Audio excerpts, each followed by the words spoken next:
Welcome to your storytelling. Enjoy the stories, and don't forget to subscribe.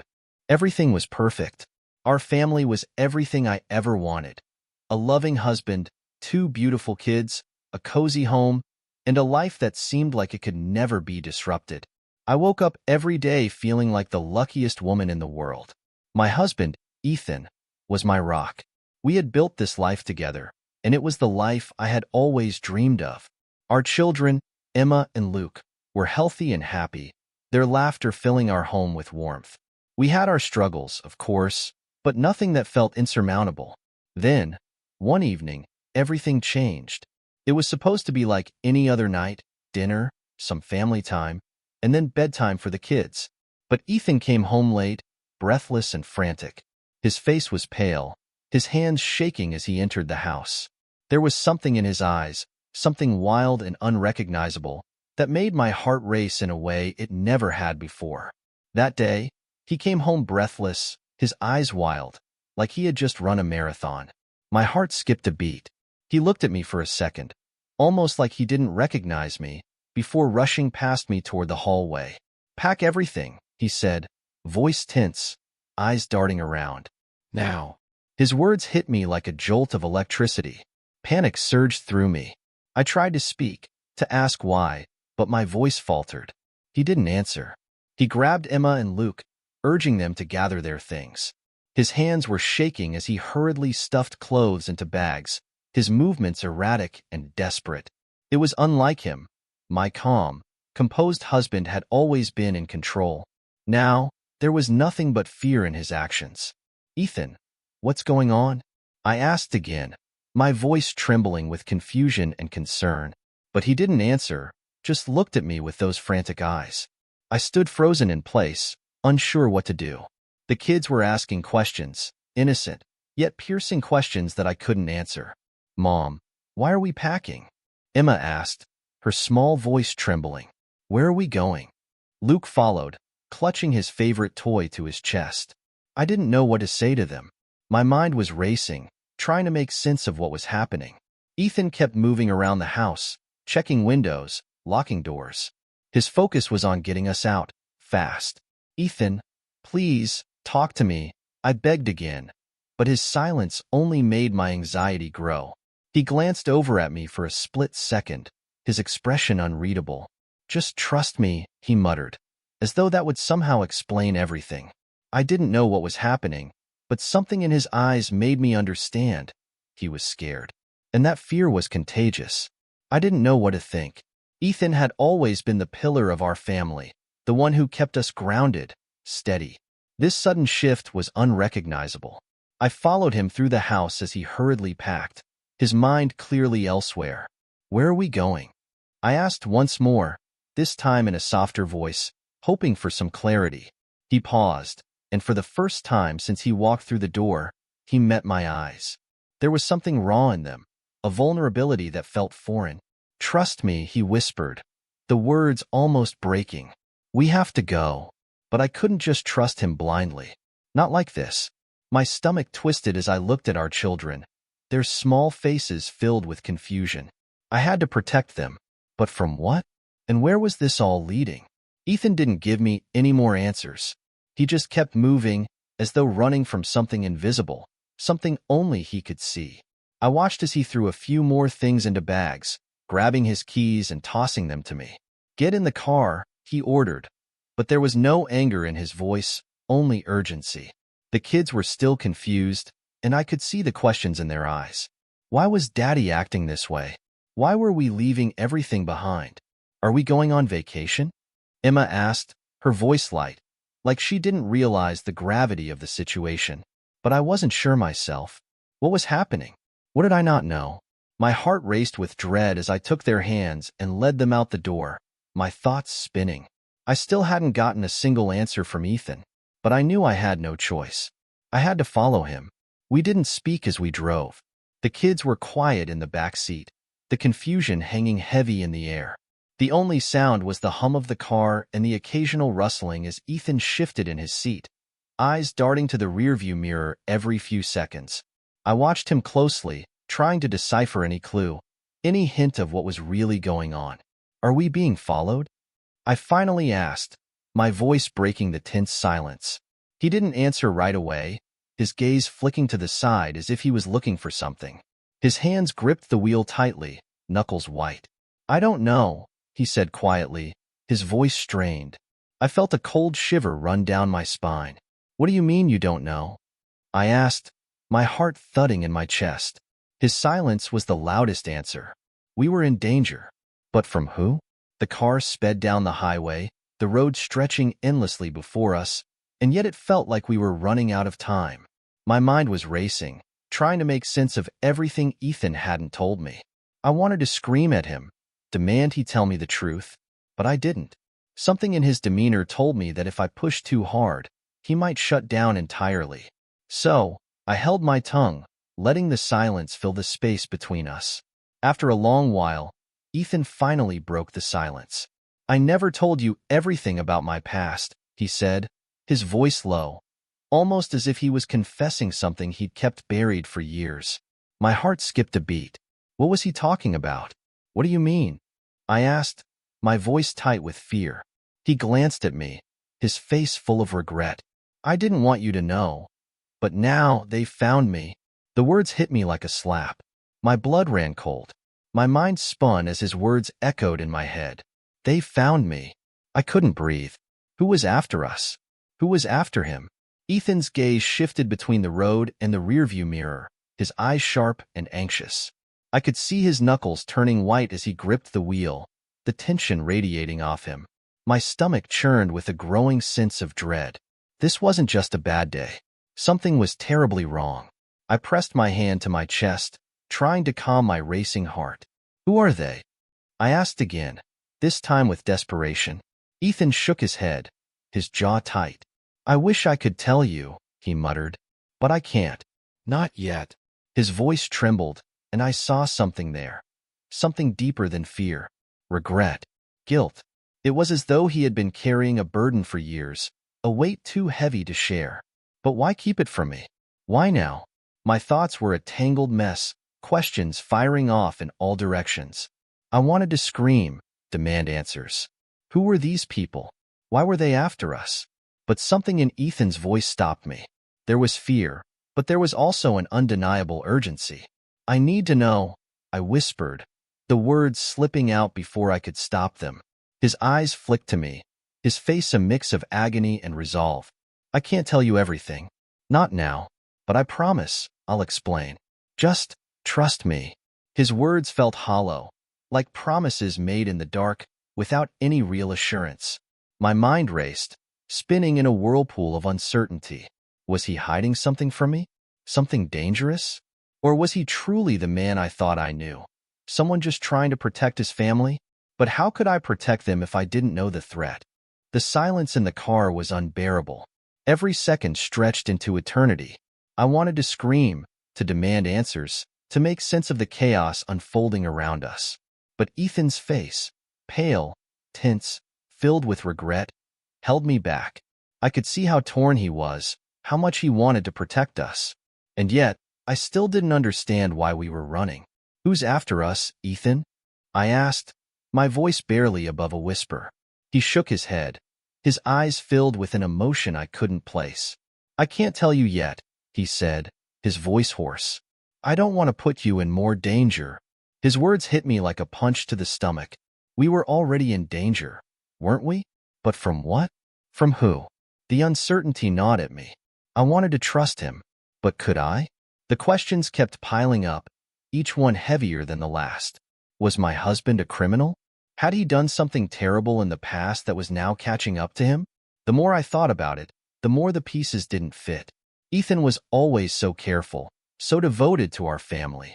But now, he was acting like a man running for his life. Is it bad? I asked, my voice trembling. Ethan glanced at me, his eyes dark with a mixture of guilt and sorrow. I thought I escaped it, he said quietly. I built a new life, a family. I thought I could leave it all behind. But it never stays buried, does it? His words hit me like a cold wave. What had he been running from? Was I just another part of the lie? And if so, how could I ever trust him again? The car felt suffocating, like the walls were closing in on me with each passing second. "Just trust me," Ethan whispered, his voice urgent. He reached out to take my hand, his fingers trembling as if he was holding on to some last thread of hope. "I need time to fix this," he pleaded.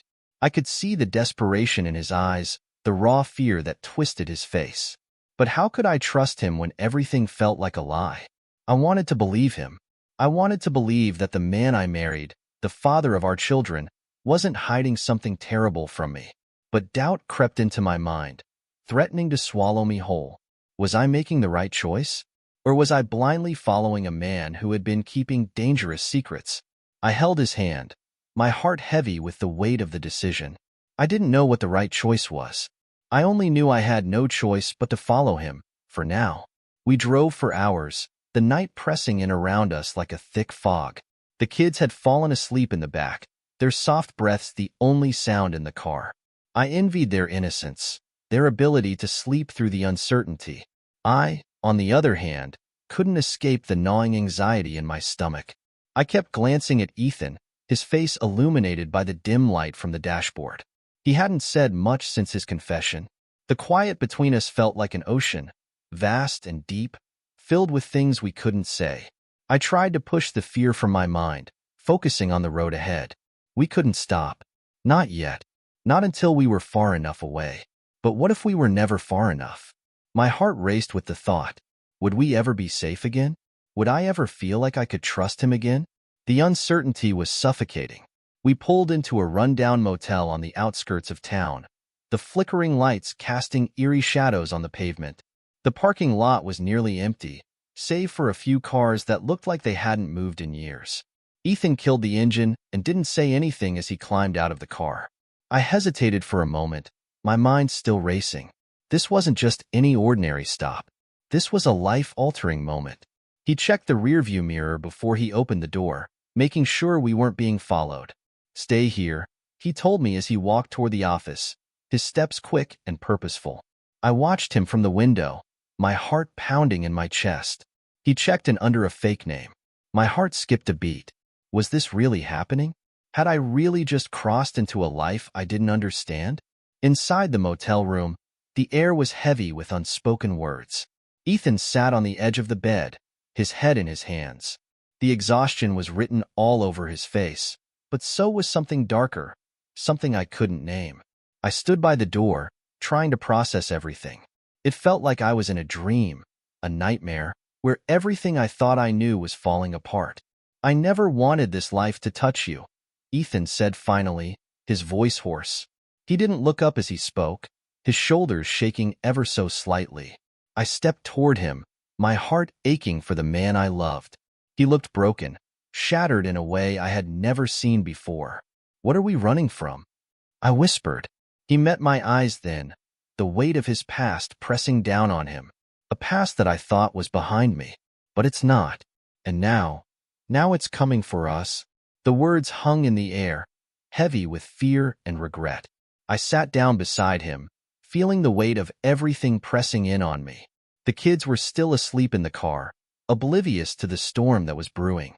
"Tell me everything," I whispered, my voice barely audible. Ethan hesitated, as if weighing the decision in his mind. The silence stretched out between us, thick with tension. Finally, he spoke, his voice shaky. "I wasn't always the man you know," he said, his gaze fixed on the floor. "Before you, I lived a different life." My breath caught in my throat. This was it, the truth. The truth I had been waiting for, afraid to hear. "What kind of life?" I asked, my voice tight with a mixture of fear and curiosity. Ethan took a deep breath, his shoulders sagging as he spoke. "I had no family, no home, just a debt I couldn't escape." His words were filled with regret, like he was reliving every painful memory. My mind raced, trying to grasp the implications of what he was saying. Ethan's confession sent shockwaves through me. "A debt?" I repeated, my voice hoarse. "What kind of debt?" I pressed, needing to understand what had gotten us here. Ethan exhaled, running a hand through his hair, his eyes clouded with regret. "The kind that never really gets paid," he said, his voice tinged with sorrow. I could hear the weight in his words, the burden of something he had been carrying for years. What do you mean? Who did you owe? I asked, my heart pounding in my chest. He shook his head, his expression pained. I wish I could tell you everything, he muttered. But I can't. Not yet. All I can say is, the people I owe, they found me. And now they're coming for us. His words hung in the air like a dark cloud. I stared at him, the realization sinking in. This was bigger than us. It wasn't just about running anymore. It was about survival. The words hung in the air like a cold shadow. My mind raced, trying to make sense of Ethan's confession. Who are these people? I asked, my voice barely above a whisper. But Ethan didn't answer. His eyes were distant, locked onto something I couldn't see. I thought I could leave it all behind, he murmured, his voice heavy with regret. I thought I could build a life with you, with our family. But it never works like that, does it? His words hit me harder than I expected. The life we had, the love we built, it all felt like a lie now. What kind of debt was it? I pressed again, my heart pounding in my chest. But Ethan was silent, lost in his own memories. I could feel the weight of his past pressing down on him, suffocating him. My stomach twisted with unease. This wasn't just about our family. This was about something dangerous, something that had been lurking in the shadows for far too long. Ethan's silence spoke volumes. He wasn't ready to reveal everything, not yet. The fear in his eyes was enough to make me realize just how deep this went. You're saying someone's after us because of your past? I asked, my voice shaking with disbelief. Ethan looked at me, his face tight with anguish. Yes, he whispered, but I thought I was free of it. I thought I could start over. But they never forget. And now they've found me. His words were chilling, the reality of our situation slowly settling in. I wanted to scream, to demand more answers, but I saw the fear in his eyes, the raw vulnerability that I had never seen before. Was this the man I had married? The man I trusted with my life? Or was he someone entirely different, someone I didn't understand at all? The uncertainty gnawed at me, but I knew one thing for certain. We couldn't stop running now. The motel room felt suffocating, the walls closing in on us with every passing second. I stared at Ethan, my heart aching for him. For the first time, I saw him as a stranger, someone hiding from a past that was threatening to destroy everything we had. I don't know what to believe anymore, I whispered, my voice thick with emotion. Ethan's eyes softened, and he reached for my hand. I never wanted you to be a part of this, he said, his voice breaking. I thought I could protect you, keep you safe. But now I've dragged you into it. His words were like a knife to my chest. I wanted to believe him, to trust him, but how could I? How could I trust someone who had been hiding so much from me? But then I looked at the kids, still asleep in the back seat, their faces innocent and untouched by the horrors of the world. I had to protect them, and somehow, I had to protect Ethan too. I thought I escaped, Ethan continued, his voice barely audible, like he was confessing his darkest secrets. But the past never stays buried. It always finds a way to come back. His words echoed in my mind, the weight of them pressing down on my chest. I wanted to scream, to ask him why he hadn't told me sooner, why he hadn't warned me about the danger lurking in the shadows. But I didn't. I stayed silent, trying to process everything he had just revealed. He wasn't the man I thought he was. But did that change how I felt about him? Did it change how I felt about our life together? I didn't know. The questions spun in my head, each one more terrifying than the last. But one thing was clear. We couldn't go back. We could only keep moving forward, hoping that somehow we would make it out of this alive. What now? I asked, my voice trembling with fear. Ethan exhaled slowly, his eyes distant as if he was already thinking ahead, planning their next move. We run, he said, his tone resolute. We run until we're far enough away that they can't find us. But no matter where we go, they'll be looking for us. The weight of his words hit me like a brick. This wasn't just a bad situation. This was a fight for our survival. My mind raced, trying to understand how we had gotten here, how a life that seemed so perfect could be torn apart in an instant. But there were no answers. There was only the road ahead. I need you to trust me, Ethan said softly, his voice filled with desperation. I wanted to. I wanted to believe that he was still the man I married. But how could I trust him when I didn't even know the full truth? The words, "trust me," echoed in my mind like a distant mantra, but the fear gnawing at my insides made it hard to hold on to them. My world, once full of certainty and comfort, had been turned upside down in an instant. Now, every decision seemed clouded by doubt. We were running, and there was no end in sight. Ethan's eyes met mine, his face strained but sincere. "Now, we run," he repeated, his voice low but firm. The weight of his past hung between us, separating us in ways I couldn't understand. "But we can't stay here." His words sent a chill down my spine. Where would we go? Was there any place that could offer us safety? The road stretched out ahead of us, endless and uncertain. Could we outrun our past? Could we outrun the people who wanted us gone?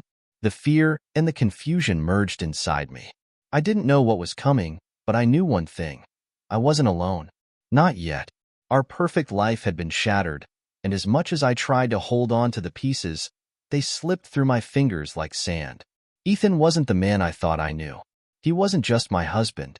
He was someone with a dangerous past, a past that was now hunting us. The thought alone was enough to make my stomach churn.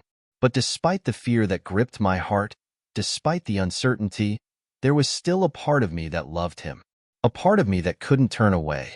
I kept telling myself that maybe, just maybe, we could rebuild. Maybe we could escape whatever nightmare was chasing us. What if we can never go back? I whispered to myself. I glanced over at Ethan, his face drawn with exhaustion. He was a stranger now, yet still the man I had married. Could love survive this? Or would it crumble under the weight of the lies and secrets? The kids stirred in the back seat, their peaceful slumber a stark contrast to the chaos that surrounded us. I couldn't help but envy their innocence. They didn't know what was happening. They didn't understand the danger that was so close, so real. They didn't know that their father was a man on the run, a man hiding from a past he could never escape. I tried to push the fear out of my mind, to focus on what was ahead, but it kept creeping back in. What would we do if we couldn't outrun it? Where would we go? Could we ever have a normal life again? My heart ached for our children. They deserved more than this. They deserved safety, a future free from fear. I promised myself I would do whatever it took to protect them. But would that be enough? Would I be enough? I thought about leaving.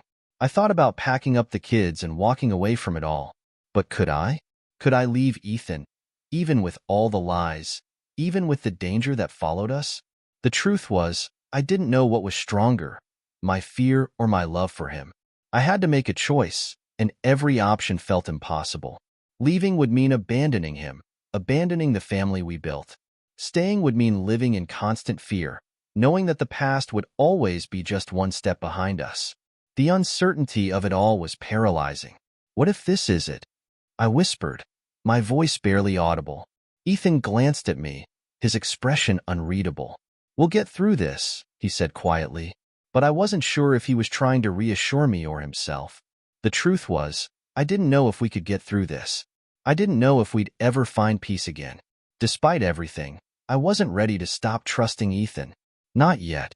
There was something in his eyes, a flicker of the man I once knew, that made me hold on to the hope that this wasn't the end, that somehow we could still fix this. I wasn't sure if my trust was misplaced, or if I was just desperate for a reason to believe in him. But the alternative was too terrifying. The thought of leaving him, of taking the kids and running, was more frightening than anything else. So, I stayed. We stayed. And I kept telling myself that as long as we were together, we could make it through whatever was coming. But deep down, I knew that things could never go back to the way they were.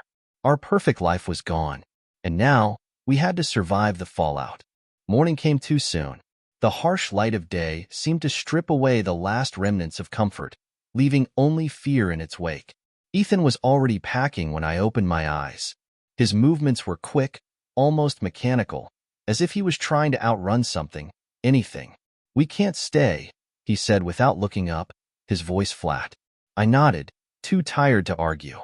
The weight of the night still clung to me, and my body ached from the constant tension. Where will we go? I asked, my voice shaky. Ethan's eyes met mine then, full of determination. Somewhere safe, he said. Safe? The word seemed almost laughable. Was there any place that could offer us safety anymore? I wanted to ask more, to understand the full scope of what we were facing, but I couldn't. The urgency in his voice told me that time was running out. The past was catching up, and we were running out of places to hide. I watched Ethan as he finished packing, his face tense with concentration. The motel room felt like a trap, the walls closing in on us with every second that passed. I checked my phone, dozens of missed calls, all from unknown numbers. My stomach twisted into knots as I scrolled through the messages. Threats, warnings, cryptic texts that I couldn't decipher. I shoved the phone back into my bag, trying to ignore the growing panic in my chest. They're close, Ethan said, his voice low and urgent. I didn't need to ask who. The people from his past were closing in, and we were running out of time. We have to move now, he said, grabbing the kids from the back seat and ushering them toward the car. I didn't argue. I couldn't. The fear was too real now. The past had found us, and there was no turning back. As we pulled out of the parking lot, I glanced over at Ethan, trying to read the expression on his face. He was staring straight ahead, his grip on the wheel tight, his knuckles white. I wanted to ask him 1,000 questions about his past, about what was really happening, but I knew it wasn't the right time. We'll get through this, he said, almost to himself, but I wasn't so sure. Every turn we took felt like a step deeper into the unknown. Where were we even going? Did it matter? It felt like we were being chased, hunted by ghosts from Ethan's past, and no matter how fast we drove, they were always just behind us. The fear was suffocating, a constant presence in the back of my mind. I couldn't think straight, couldn't make sense of anything. All I knew was that we had to keep moving. For the kids. For our future. If we had one. The tension in the car was unbearable. Every vehicle we passed, every set of headlights behind us, made my pulse race. Were we being followed? Were they closing in? I couldn't shake the feeling that we were being watched, that every mile we put between us and our old life was just one more step toward the inevitable confrontation. Ethan's face was grim, his eyes darting to the rearview mirror every few seconds, as if he was expecting someone to appear at any moment. They're close, he whispered, his voice tight with fear. I squeezed the kids' hands, trying to offer them some semblance of comfort, even though my own heart was pounding with dread. I wanted to believe that we could outrun this, that we could find a way to escape. But the truth was, I didn't know if we could. The past had a way of catching up, no matter how fast you ran. I kept asking myself, would we ever stop running? Would there ever be an end to this madness? Every road we traveled felt like a dead end, and every stop was just a temporary refuge before the storm hit again. Ethan was silent for most of the drive, his thoughts clearly elsewhere. I could feel the weight of his guilt, the regret that seemed to consume him. I wanted to ask him more, to get to the heart of his past, but something held me back. The fear was too palpable, the danger too real. He glanced at me briefly, his face softening for a moment. I don't know, he said, his voice tinged with frustration. I wish I had the answers, but I don't. I nodded, though the uncertainty in his voice only deepened my own fear. Was this our life now? Constantly running, constantly hiding? I didn't know how much longer I could keep going. The uncertainty was suffocating. Every passing mile felt like a countdown, a race against time that we were losing. I glanced at Ethan again, his face tight with concentration as he gripped the steering wheel, knuckles white. The fear in his eyes was impossible to miss. Will we ever stop running? I asked, my voice barely a whisper. His gaze flicked to me, sadness and regret flooding his expression. I don't know, he replied, his voice strained. It was the truth, and it terrified me.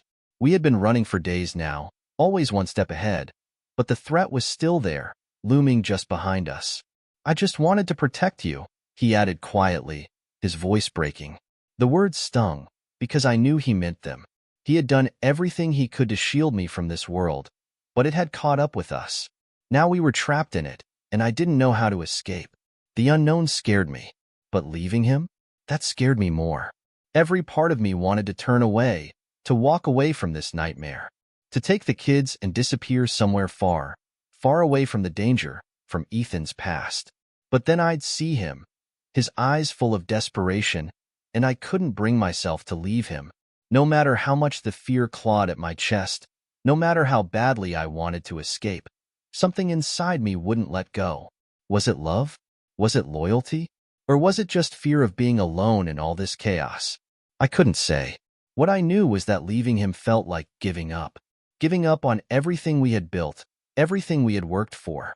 But staying meant living in constant terror. It was a choice I couldn't make, and the longer we ran, the less certain I became about what the right decision even was. The days blurred together as we continued our journey. Every car that passed us made my heart race. Every unexpected stop felt like a potential threat. The world outside seemed so normal, so untouched by the chaos we were living in. But inside the car, everything felt like it was falling apart. Every road was a reminder that we couldn't go back, that we were running out of options.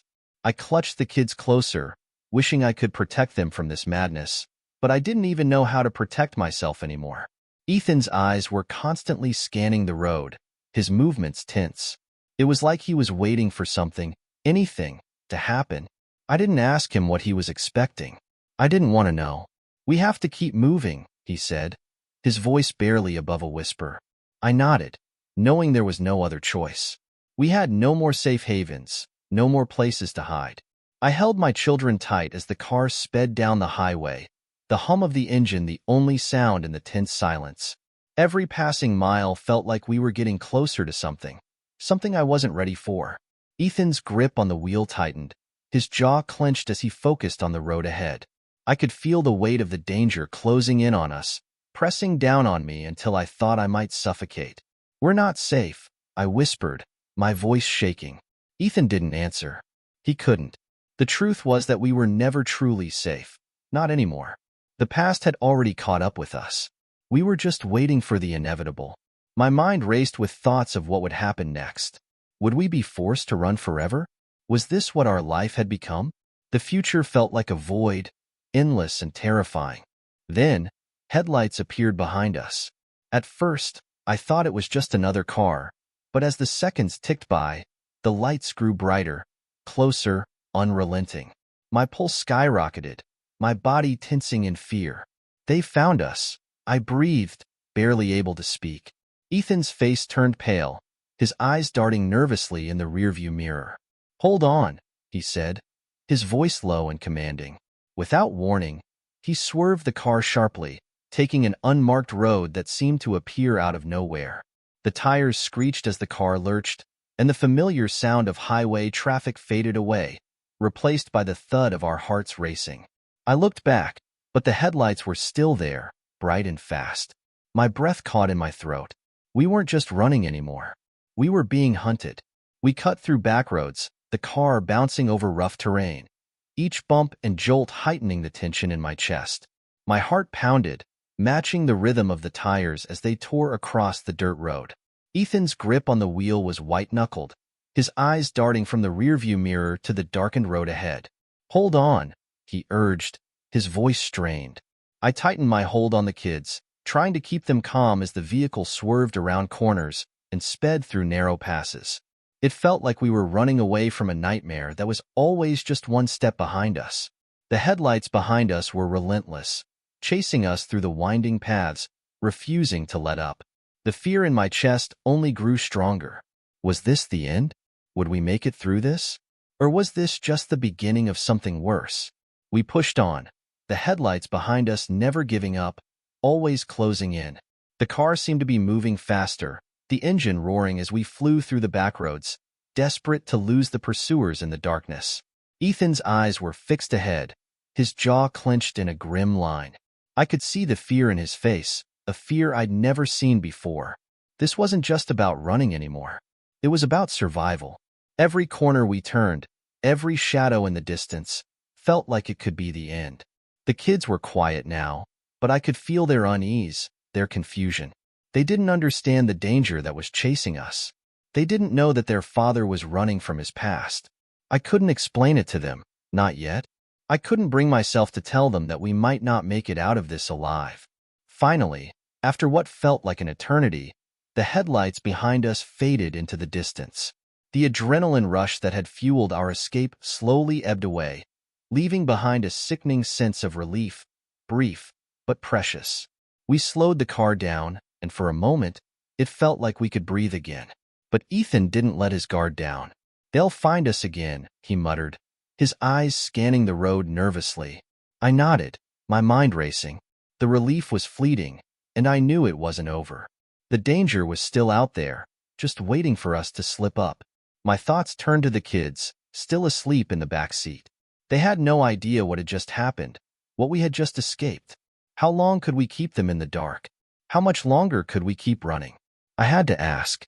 The question burned in my mind, and I couldn't hold it in any longer. Will we ever have our life back? I asked, my voice barely above a whisper. Ethan didn't answer right away, and his silence scared me more than any of the threats from his past. "I don't know," he said finally, his voice hoarse. His face was a mask of exhaustion, a man pushed to his breaking point. I could see it in his eyes, the guilt, the fear, the desperation. "I wish I could tell you everything, but I can't." His words hung in the air, thick with unspoken truths. We had crossed a line, and there was no going back.